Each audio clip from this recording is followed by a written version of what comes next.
मेरा नाम रूपा विलियम है और मैं king George medical college Lucknow में काम करती हूँ। क्योर इंडिया एक संस्था के साथ मुझे जुड़े हुए 6 से 7 साल हो रहे हैं और इन सालों में मैंने बहुत से ऐसे एक्सपीरियंस देखे हैं जो मुझे लगता है कि आप लोगों के साथ मुझे शेयर करनी चाहिए, जो शायद आपको भी मोटिवेशनल और इंस्पायरिंग लगेगी। एक छोटी सी स्टोरी जो मैं आप लोगों के साथ शेयर करना चाहती हूँ, जो हाल ही की है, अभी 2-3 महीने पहले की है। एक छोटी सी बेबी आई थी मेरे पास, शिफा करके, जो 2 साल की थी और वो अपनी मम्मी के साथ आई थी।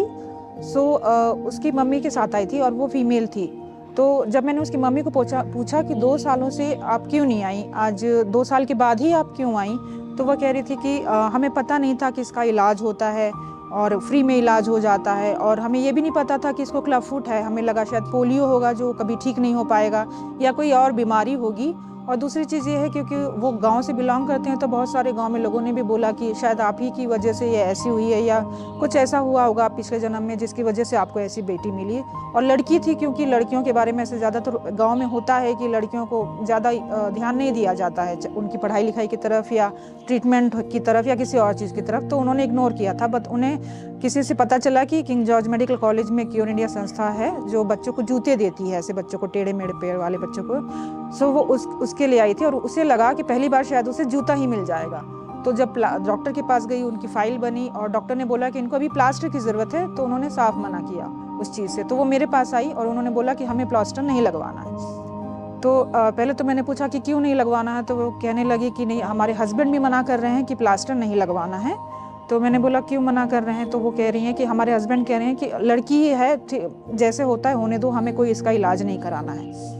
तो मैंने उनके हस्बैंड से भी बात की, उन्हें भी काफ़ी समझाया, पर वो नहीं सुनना चाह रहे थे। तो उन्होंने साफ लास्ट तक उन्होंने बोला कि हमें नहीं लगवाना है। फिर मैंने उनकी मम्मी को समझाया, मैंने ये बोला देखिए, छोटी है अभी, वो खुद से चल के तो नहीं आएगी और अपना इलाज भी नहीं कराएगी, अभी आपको पता नहीं चलेगा, पर वो जब बड़ी हो जाएगी तब वो शायद आपसे पूछे कि मम्मा आपको पता था कि इसका इलाज होता है, फिर भी आप मुझे इलाज नहीं कराई, ऐसा क्यों किया?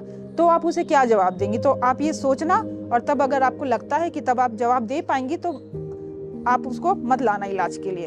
तो फिर वो घर गई बिना प्लास्टर लगवाए उस दिन। 1 हफ्ते के बाद वो दोबारा मेरे पास आई। तो जब वो आई तो मैंने बोला कि ओके, आप आ गई हैं, बताइए आप क्या करें। तो वो कह रही हमें प्लास्टर लगवाना है। तो मैंने बोला बहुत अच्छी बात है, तो अब आपको कैसे समझ आया? जब मैंने उसे पूछा तो उसने मुझे एक ही चीज़ बोली कि मैम, आपने मुझे समझाया था कि जब बड़ी होगी ये तो मुझसे पूछेगी कि मेरा इलाज क्यों नहीं कराया, ये जानते हुए कि मेरा इलाज होता है यहाँ, तो मैं क्या जवाब दूंगी? तो ये सारी चीज़ें मेरे दिमाग में, ये प्रश्न मुझे बार बार आ रहा था और वो चीज़ मुझे यहाँ पे आपके तक लेके आई। तो उसकी बच्ची का उसके बाद प्लास्टर शुरू हुआ, फिर छोटा सा उसका चीरा लगा जिसे टेनोटॉमी कहते हैं, और उसके बाद अब वो ब्रेसिंग पे है, अब उसके पैर एकदम अच्छे से हैं। तो अब वो जब भी दोबारा से क्लिनिक में आती है, वो हमेशा मुझसे यही कहती है कि मैम, धन्यवाद आपको कि आपके वजह से शिफा ठीक हो रही है। और वो बच्ची भी बहुत प्यारी है। अभी उसके हस्बैंड भी बहुत खुश हैं, वो भी आते हैं, 1-2 बार क्लिनिक में आ चुके हैं, उन्होंने भी थैंक यू बोला मुझे।